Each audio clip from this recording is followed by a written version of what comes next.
क्या हुआ? कौन हो तुम दोनों? हम मार्को है और ये मेरा छोटा भाई टार्को है। हम लोग वायरस खरीदने को आए। धीरे बोलो, धीरे। हम लोग वायरस खरीदने को आए हैं। ठीक है ठीक है, अंदर आओ। अंदर?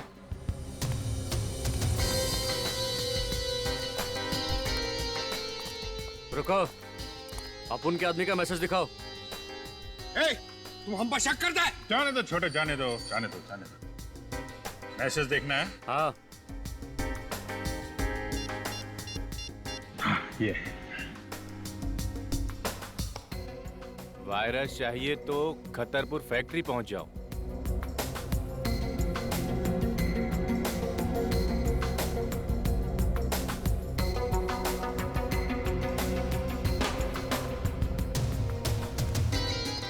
एक मिनट।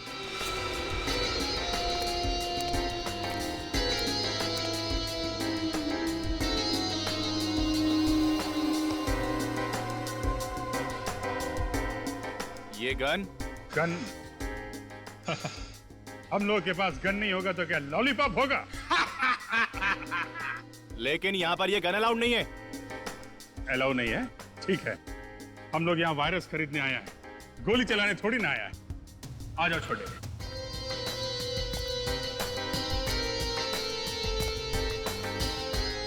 बॉस, ये मार्को और ये इनका छोटा भाई Tarko. Hello Nemanshu. Hello Marco, Tarko. पहले कभी सुना नहीं इन दोनों के बारे में। इसीलिए तो हम वो वायरस खरीदने को आए।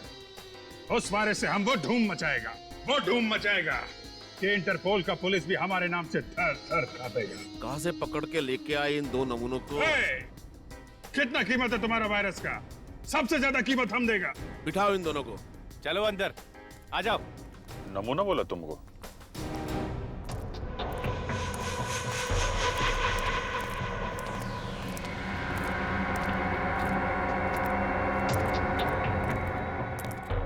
हाँ, तो अब वक्त आया है नीलामी शुरू करने का। हमारे पास यहाँ 3 खरीदार मौजूद है इस वायरस के लिए। देखते हैं ये अनमोल वायरस किसके नसीब में है। एक मिनट, नीलामी से पहले हम वायरस देखना चाहते हैं। ए चुप, जो वायरस खरीदेगा वही उसे देखेगा। कोई बात नहीं है, खरीदार है, उन्हें देखने का पूरा हक है। पप्पू, इन सबको माल दिखा दो।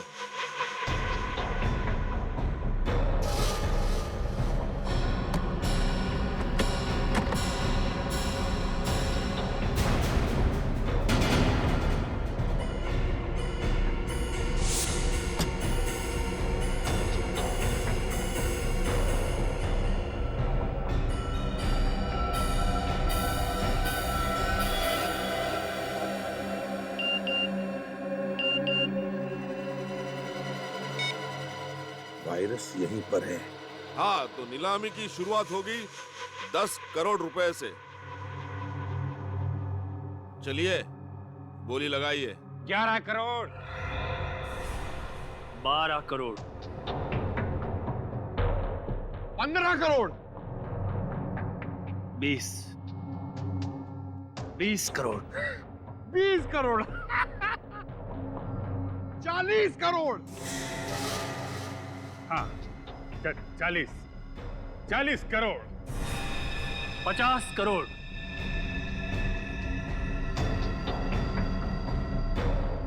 60 करोड़।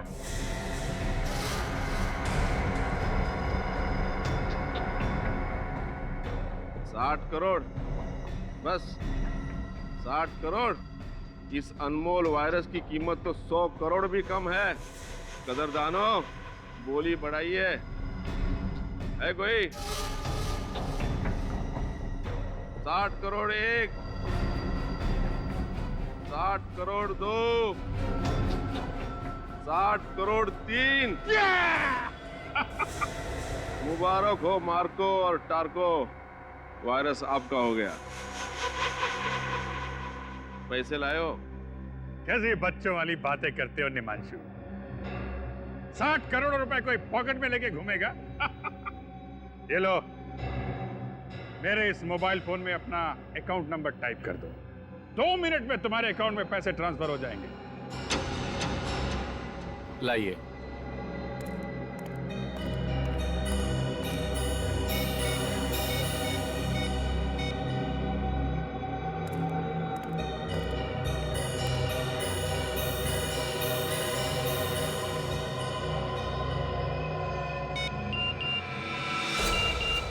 Let's go.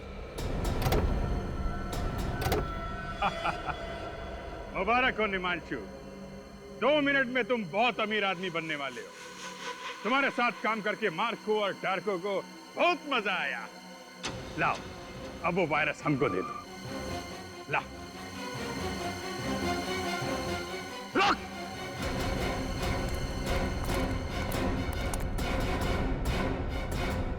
वायरस ये लोग नहीं, हम लेकर जाएंगे। ए, गन नीचे कर। ये ठीक नहीं है, गन नीचे करो। ए, ये चीटिंग है। नीलामी हम जीता है। 2 मिनट के अंदर निमांशु के अकाउंट में 60 करोड़ रुपए पहुंचने वाले हैं। अपने आदमी को बोल गन नीचे करे, वरना सारी गोलियां तेरी खोपड़ी में डाल दूंगा। वेरी गुड, वायरस मुझे दो। पप्पू, वायरस दे दे।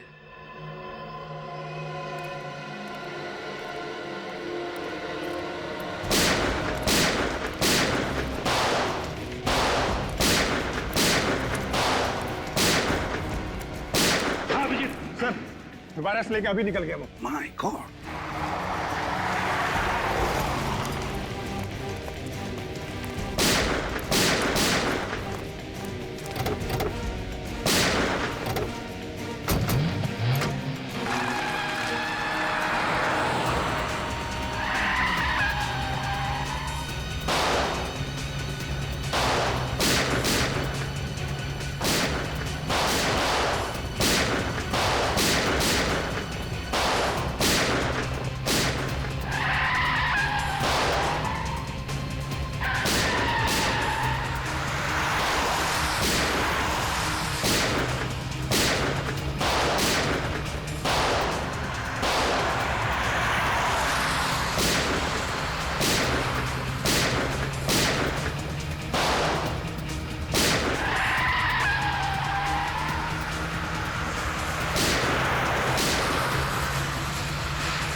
अभिजीत, इसका मुंह खुलवाते हैं, लेकिन पहले डॉक्टर के पास ले चलते हैं। चल चल चल। मुझे सच में नहीं पता था, आप वो लोग वायरस चुरा के खा लेके गए। ऐसे नहीं मानेगा सर, लातों के भूत बातों से नहीं मानते।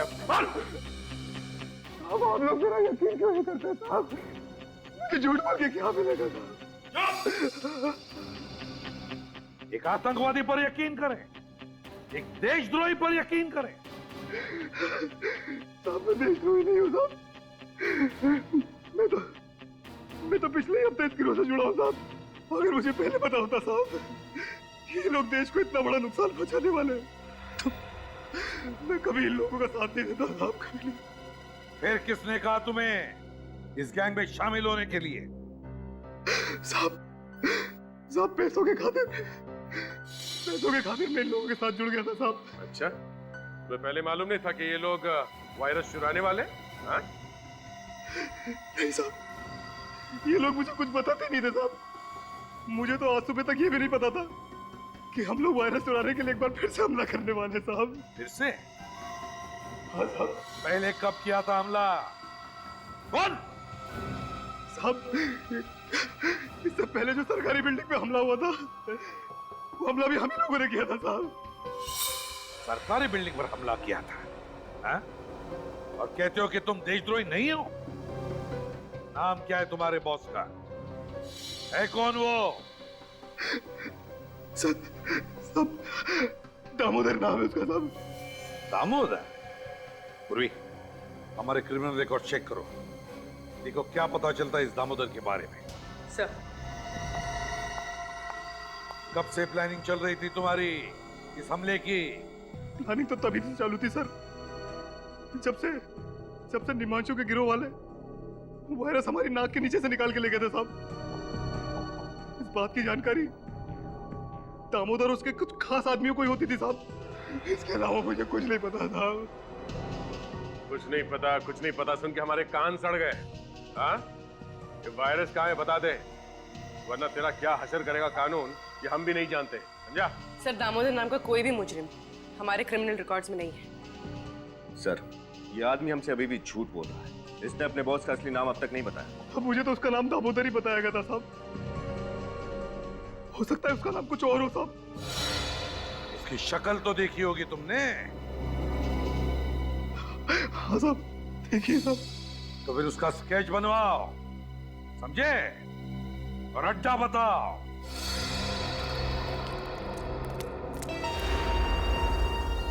अभिजीत, पूर्वी के साथ उस तरफ हम लोग इस तरफ जाते हैं।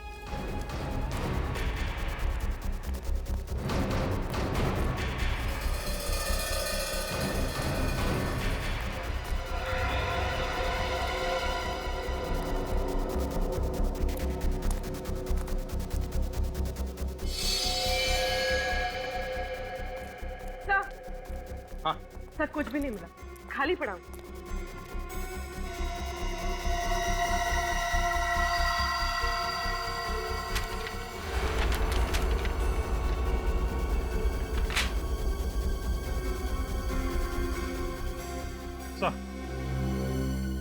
सर, ये एक बिल्डिंग का प्लान मिला है।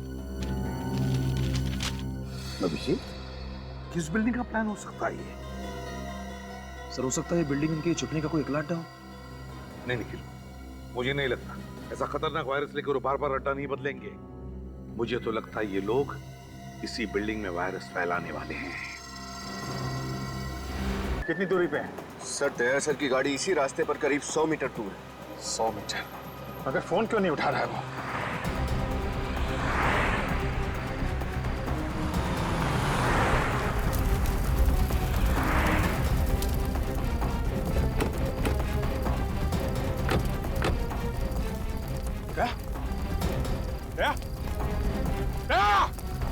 Oh my God! Nikhil! Nikhil! क्या हुआ?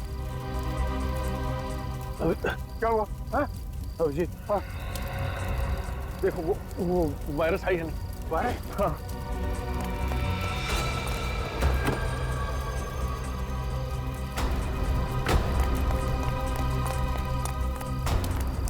सर, वायरस नहीं है। क्या? वायरस नहीं? वायरस नहीं है?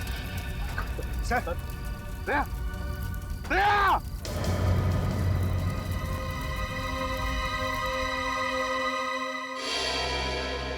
मुझे पूरी उम्मीद थी आप और आपकी सीआईडी टीम उस वायरस को सही सलामत अपनी मंजिल तक पहुंचाएगी, मगर क्या?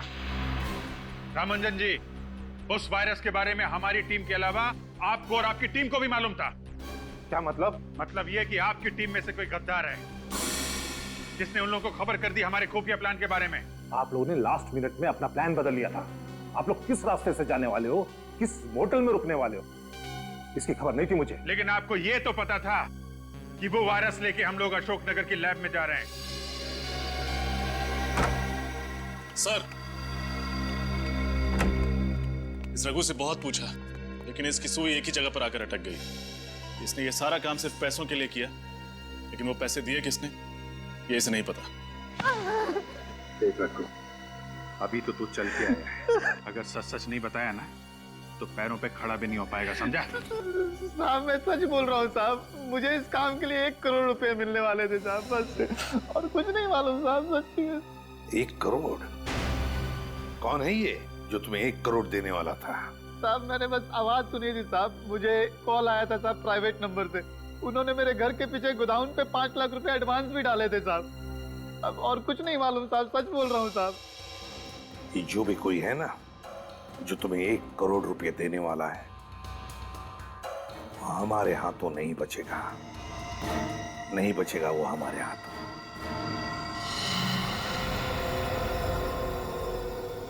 .22 कैलिबर की गोली?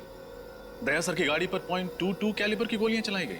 हाँ रजत, और इन गोलियों के नीचे रिम भी है, ये देखिए।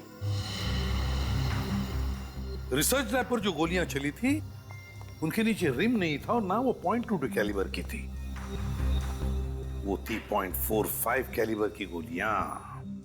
और सर इस हमले में ना तो ऑटोमेटिक गन्स का इस्तेमाल किया गया था और ना ही ज्यादा कैलिबर की गोलियों का। वही तो रजत, वही तो। इसका एक ही मतलब है कि वायरस पाने के लिए सिर्फ एक ग्रुप नहीं, और भी एक ग्रुप है। एक वो ग्रुप जिसने रिसर्च लैब पर हमला किया था और दूसरा ग्रुप जिसने दया पर गोलियां चलाई थी। सर इसका मतलब अब हमें सिर्फ एक नहीं, दो ग्रुप्स को ढूंढना है। हाँ, लेकिन सबसे पहले ये पता करना पड़ेगा कि जिस ग्रुप के पास वायरस है वो लोग कौन है। एक सुराग है बॉस, एक सुराग है जिससे आप लोग उन तक पहुंच सकते हैं। तो यार जल्दी बताना सारुण के। बताता हूं, आइए।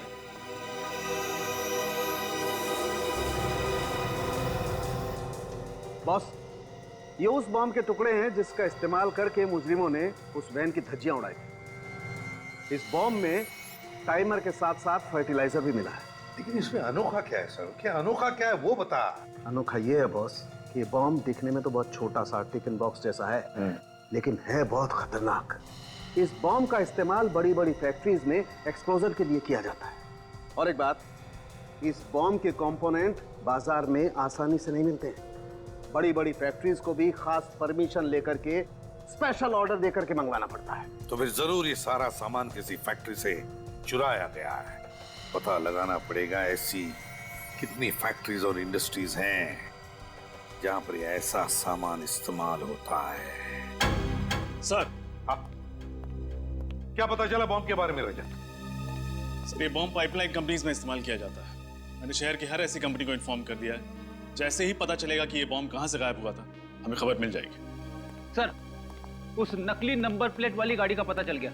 चेसी नंबर से ढूंढ लिया कि वो गाड़ी किसकी है। किसकी है गाड़ी? सर, यूनिक टैक्सी कंपनी की है। अच्छा, यूनिक टैक्सी कंपनी। सर, वो वैन किसी ने बुक नहीं की, वो तो चोरी हो गई थी। क्या वैन चोरी हुई थी? हाँ सर, कल ही वैन चोरी हुई और कल ही मैंने पुलिस में रिपोर्ट भी लिखवा दी थी। झूठ तो नहीं बोल रहे हो? क्या सर, मैं झूठ क्यों बोलूंगा? एक तो मेरा इतना बड़ा नुकसान हो गया, ऊपर से आप मुझ पे शक कर रहे हैं। अच्छा, ये तुम्हारी वैन यहाँ से चोरी हुई थी? हाँ सर, यही वो जगह है जहाँ मेरी वैन खड़ी थी। यहाँ पे खड़ी थी?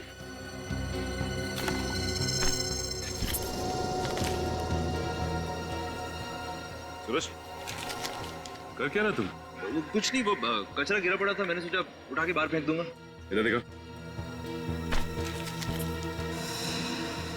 ये तो रेस्टोरेंट का बिल है। 5 बजे यहाँ से सैंडविच खरीदा गया, पनीर सैंडविच। ये कितने बजे चोरी हुई थी वैन यहाँ से? सर, ये कोई शाम 8 बजे। शाम 8 बजे वैन चोरी हुई और 5 बजे कैफे किमानी से सैंडविच खरीदा गया और उसके बाद वैन चोरी हुई। Cafe Kimani. तो आपके वेयरहाउस से सिल्वर बॉक्स गायब? हाँ सर। ऐसे कैसे बॉक्स चोरी हो गया? आपके सिक्योरिटी गार्ड खर्राटे मार रहे थे क्या? नहीं सर, वो दरअसल 2 दिन पहले वेयरहाउस में आग लगी थी। शायद उसी दौरान किसी ने बॉक्स को चुरा लिया होगा। ये आग लगी कैसे? सर, वो शॉर्ट सर्किट की वजह से। उसके बाद हमने मेन बोर्ड को चेंज कर दूसरी जगह शिफ्ट कर दिया था। जहाँ ये मेन बोर्ड पहले था, वो जगह दिखाइए। आइए सर। सर, ये रहा बोर्ड।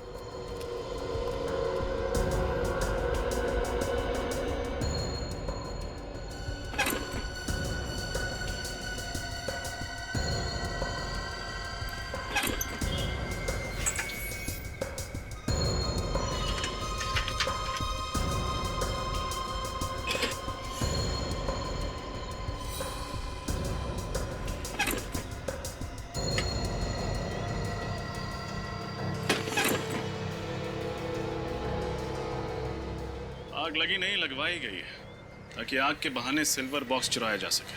क्या आग जानबूझकर लगाई गई थी?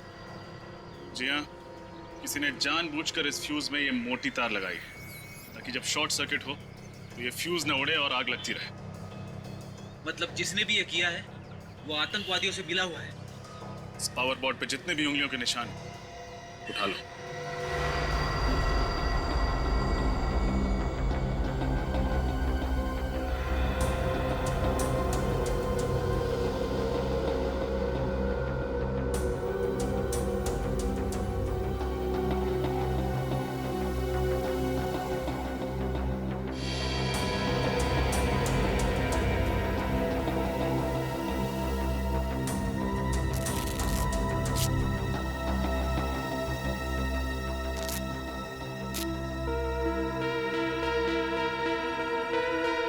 क्या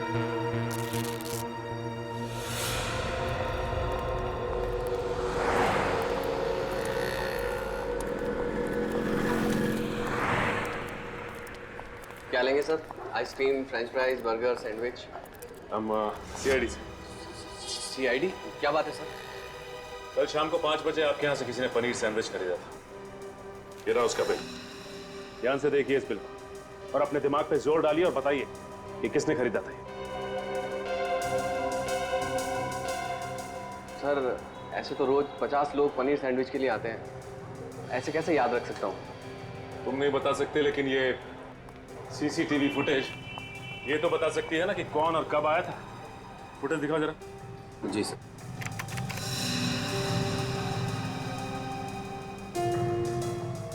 नहीं, ये 5 बजे का फुटेज दिखाओ।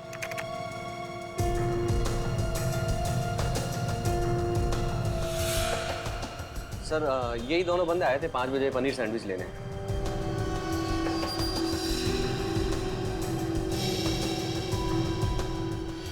सर ऐसा लग रहा है कि एक आदमी ने दाढ़ी लगाई हुई है और ये दूसरे ने टोपी और चश्मा लगा रखा है। ओह, तो ये दोनों के दोनों फेस बदल कर यहाँ पे आए थे। ये फुटेज चाहिए हमें।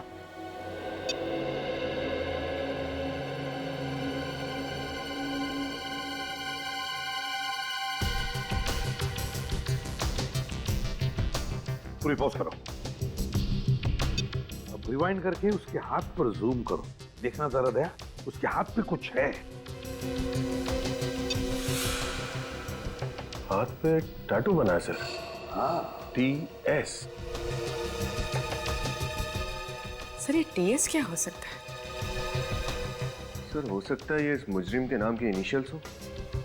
हाँ हो सकता है। पूर्व एक काम करो, हमारे क्रिमिनल रिकॉर्ड चेक करो, देखो किन किन मुजरिमों के नाम TS से शुरू होते हैं। सर एक मिनट सर, तो मुझे ऐसा लगता है कि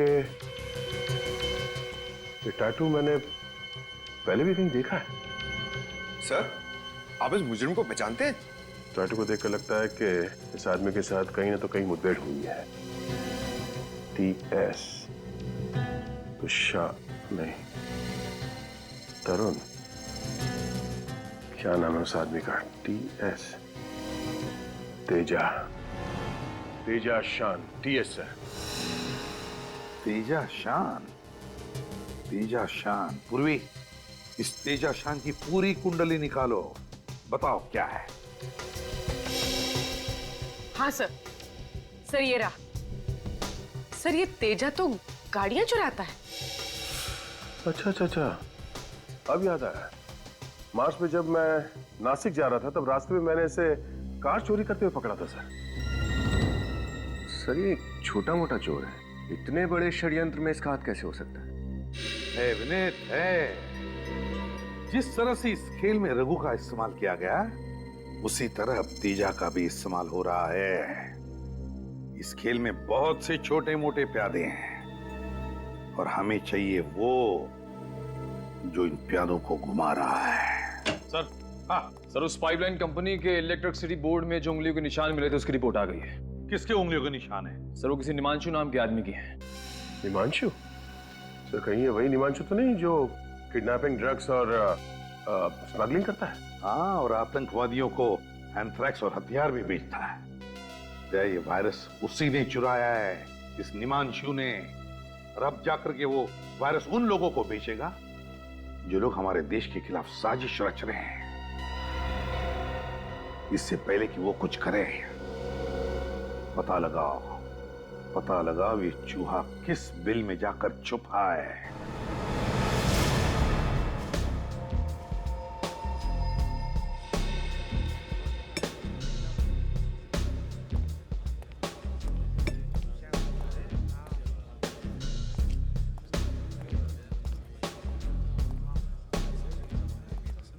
सर बैठ कर लो। देख, मुझे निमांशु का एड्रेस चाहिए। निमांशु? देश की सुरक्षा का सवाल है, जल्दी बता। साहब अपन सच बोल रहे हैं। अभी वो किधर है अपन को सच में कुछ भी पता नहीं।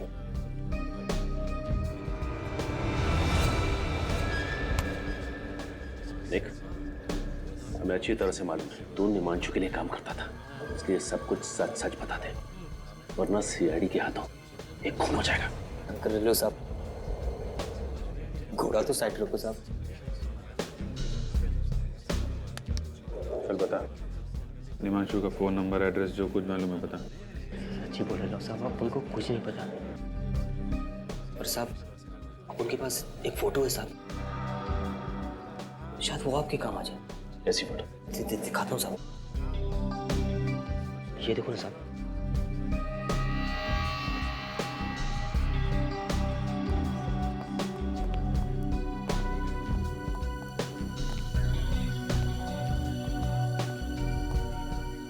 कहाँ की फोटो है ये? साहब को तो लगता है ना शायद ये निमांशु भाई के नए अड्डे का है। वो अपना एक दोस्त है मुन्ना, उसी ने भेजे था। साहब बोल रहा था ना कि अभी इधर करोड़ों का डीलिंग होने वाला है। अभी निमांशु भाई बहुत बड़ा हाथ मारने वाला है। सर इसका मतलब उस वायरस की बिक्री इसी जगह पे होने वाली है। अरे तो अपने उस मुन्ना से पूछना कहाँ का एड्रेस है ये। साहब वो तो बाहर गाँव गया है, ना तो उसका कोई फोन नंबर है ना कोई एड्रेस। सच्ची बोल रहे हो साहब। ये बंगलो जो है समंदर के आसपास का ही लगता है। यहाँ भी ये कार भी खड़ी है। XYP 5051। पता लगाओ ये कार किसके नाम पे रजिस्टर्ड है। इस कार से ही पता चलेगा इस बंगलो के बारे में।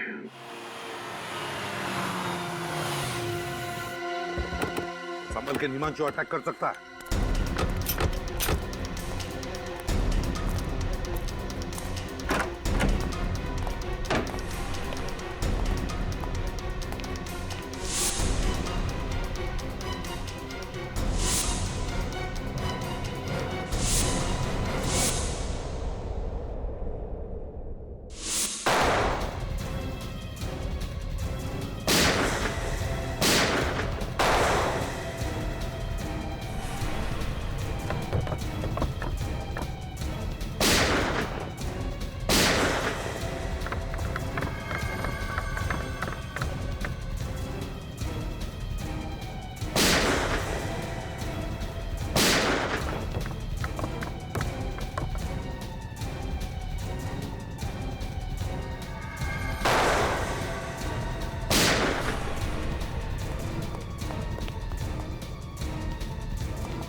पूरा घर खाली है, लगता है बाकी लोग भाग गए। हाँ अभिजीत, जरूर निमांशु वायरस लेकर भागा है।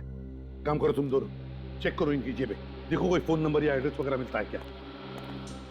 यार ये कल्लू कह रहा था निमांशु वायरस का बहुत बड़ा सौदा करने वाला है। अभिजीत जो कुछ भी हो, लेकिन इससे पहले कि ये वायरस हमारे देश के दुश्मनों के हाथों पड़ जाए, इस निमांशु को हमें पकड़ना ही होगा।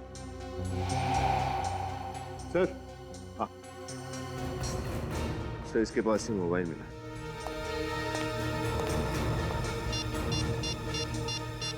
माय गॉड अभिजीत, ये देखो, इसने निमांशु को मैसेज भेजा है कि वायरस के लिए एक और खरीदार मिला है, उसे मैं खतरपुर फैक्ट्री भेज रहा हूं। एक और खरीदार? इसका मतलब ये निमांशु किसी एक गैंग को वायरस नहीं भेज रहा है सर, और भी लोग पड़े हैं इस वायरस के पीछे। ये निमांशु इस वायरस की नीलामी कर रहा होगा खतरपुर फैक्ट्री में। हाँ अभिजीत, एक काम करो अभिजीत, तुम अपने लिए एक नकली नाम, एक नकली आइडेंटिटी ले लो, मैं तुम्हें और निमांशु को एक मैसेज भेजता हूं।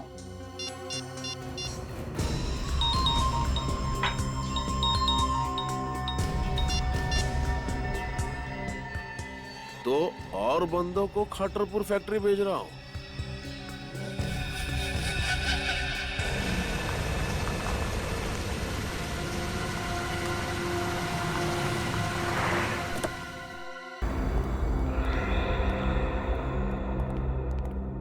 विनीत, पता चला किस बिल्डिंग का नक्शा है? नहीं सर, अभी तक नहीं।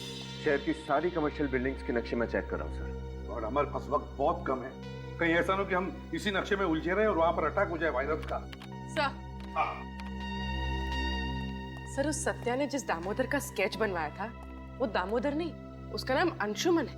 अंशुमन? कोई पुराना पापी है क्या? नहीं सर, अंशुमन कोई मुजरिम नहीं है, बल्कि एक आर्मी ऑफिसर था। What? Army officer? Army officer? क्या याद आया, 2008 में अंशुमन नाम के एक ऑफिसर को दुश्मन देश ने पकड़ा था और उसे मार भी डाला था।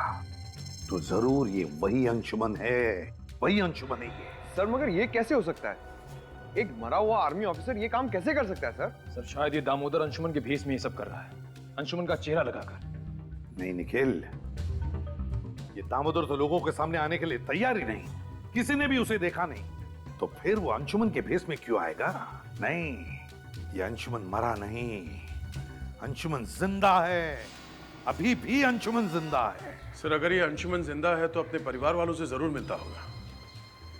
पूर्वी, इसकी फैमिली का रिकॉर्ड चेक करो। सर, एक आर्मी ऑफिसर क्यों अपने देश के साथ गद्दारी करे?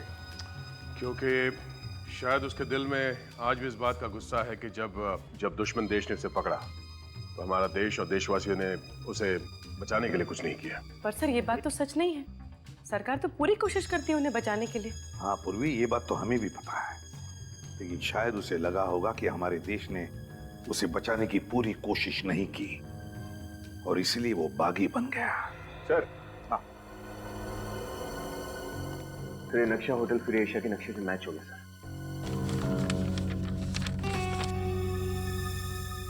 Hotel free Asia?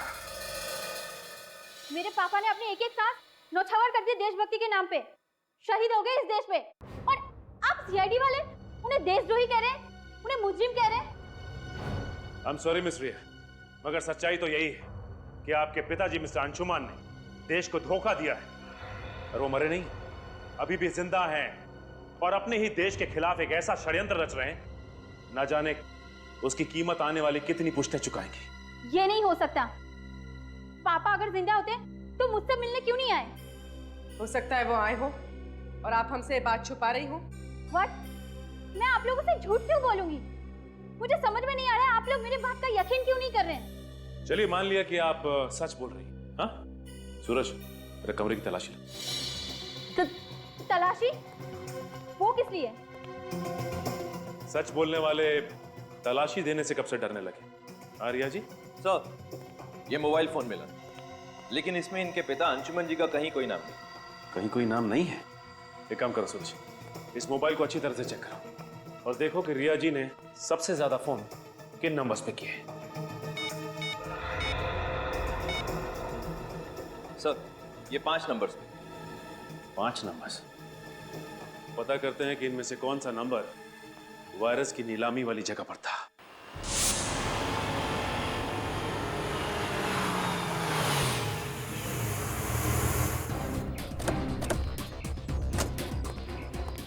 Sir, Anshuman का मोबाइल इस तरफ दिखा रहा है। चलो चलिए चलो। अरे सर, आप लोग अंदर नहीं जा सकते सर। हेलो सर, कहिए मैं आपकी क्या सहायता कर सकता हूँ? यार सहायता तब करोगे जब फोन उठाओगे। कब से फोन कर रहे हैं, उठा क्यों नहीं रहे हैं आप लोग? सॉरी सर, वो क्या आज आर्मी वालों की कॉन्फ्रेंस है, सभी लोग उसी की भागदौड़ में लगे हुए, शायद इसीलिए किसी का फोन की घंटी पर ध्यान नहीं गया। ये कॉन्फ्रेंस होनी नहीं चाहिए सर। बस क्यों? हम लोग सीआईडी से कॉन्फ्रेंस रोको जल्दी। सर सॉरी सर, लेकिन कॉन्फ्रेंस तो शुरू हो चुकी है, 11 बजे का वक्त था सर। माय गॉड, ये आदमी आया कॉन्फ्रेंस के लिए? पता नहीं सर, इतने सारे लोग किसका चेहरा याद रखूं, पर बात क्या है सर? बात बहुत सीरियस है, एक काम करो, तुम्हारा होटल अच्छी तरह से सील करो, कोई अंदर बाहर नहीं आना चाहिए, सीसीटीवी का लाइव कवरेज हमें देखना है अभी। सर इस तरफ। अभिजीत, यहाँ एक्सक्यूज मी, श्रेया नजर आओ, जाइए प्लीज जल्दी।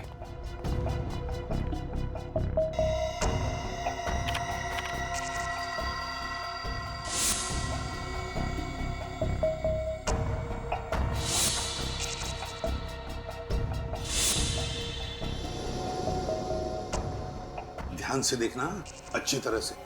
श्रेया, कोई दिखा तुम्हें? नहीं सर, ना ही अंशुमन दिखा और ना ही उसके गैंग का कोई आदमी।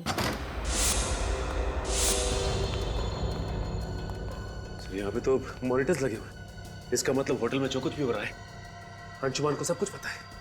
सर हो सकता है वो लोग कॉन्फ्रेंस हॉल के अंदर ही हो जहाँ वो फंक्शन चल रहा है।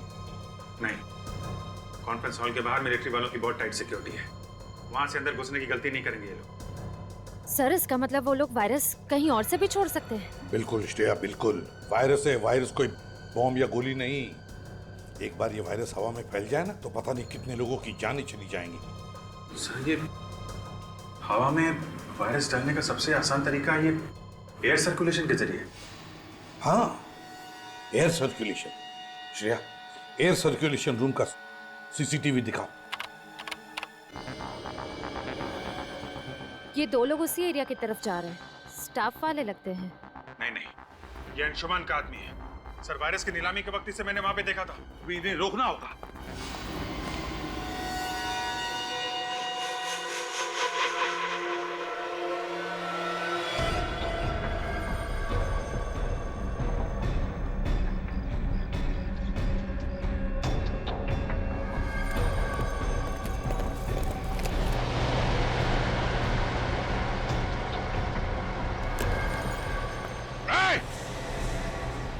रुक जाओ वरना गोली मार दूंगा।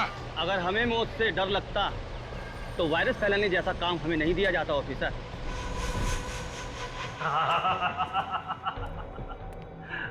वाकई अंशुमन को सब खबर है। कहा क्या हो रहा है लल्लू राम, बड़ी देर से समझ में आया। शायद तुम्हें इस बात की खबर नहीं है कि सीआईडी तुम्हारे ड्रामे पर पर्दा डाल चुकी है। मासूम लोगों की जानें लेना बहादुरी नहीं, कायरता है। इस देश और देशवासियों को तबाह करना, बस यही हमारा मकसद है। जब तक सीआईडी है तब तक तुम जैसे लोग हमारे देश और देशवासियों का कुछ नहीं कर सकते।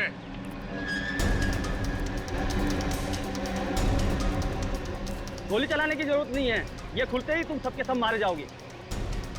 ये लोग गणतंत्र दिवस का तोहफा एसीपी प्रद्युमन की तरफ से।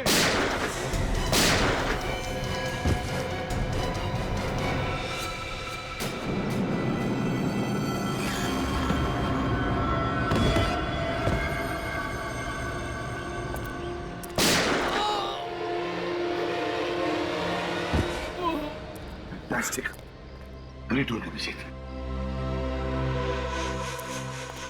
ये कैसे हो सकता है? तुम्हें क्या लगता है ये अंशुमन इतना बेवकूफ है? मेरे पास दो और वायरस के कनिस्टर हैं। भारत की तबाही अब निश्चित है, निश्चित। शर्म आनी चाहिए तुम्हें। जिस देश की फौज का हिस्सा रहे हो तुम, उसी देश को तबाह करने की बातें कर रहे हो। कुछ नहीं दिया, कुछ नहीं दिया मुझे इस देश ने। चढ़ रहा था मैं इतने सालों से दुश्मन की बदबूदार जेलों में, और यहाँ भारत के वासी आराम की नींद सो रहे थे, त्योहार मना रहे थे, डिस्को जा रहे थे, इश्क ला रहे थे। देखो अंशुमन, जो कुछ भी तुम्हारे साथ हुआ उस बात का हम सबको अफसोस है, और ऐसी बात नहीं है कि सरकार ने कोशिश नहीं की थी तुम्हें बचाने की। कोशिश की थी। बस अब मेरी जिंदगी का एक ही मकसद है, भारत की तबाही, बर्बादी, और ये रहा उसका पहला नमूना। अंशुमन,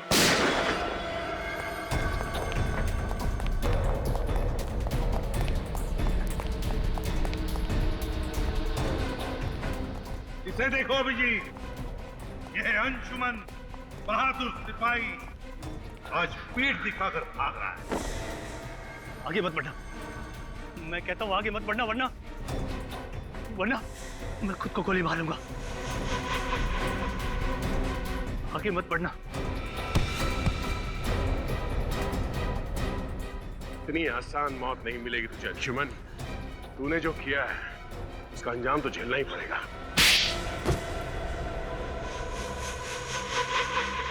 मुझे दुख तो इस बात का था कि जिस देश के लिए मैं 8 साल तक लड़ता रहा, उस देश ने मुझे वापस लाने की कोई कोशिश नहीं की। कोशिश की थी, मगर दुश्मन देश के हिसाब से तुम मर चुके थे। और मिस्टर अंशुमान, तुम्हारे साथ 8 सैनिक पकड़े गए थे, फिर ऐसा कैसे हुआ कि सिर्फ तुम ही जिंदा बचे? क्योंकि आतंकवादियों से मिल गया था ये, आतंकवादियों से देश को बेचने निकला था। अगर देश का रक्षक ही भक्षक बनेगा तो दुश्मनों की क्या जरूरत है। लेकिन जब तक हम हैं, जब तक ये सीआईडी है, ऐसा नहीं होगा, कभी नहीं होगा। जय हिंद। जय हिंद।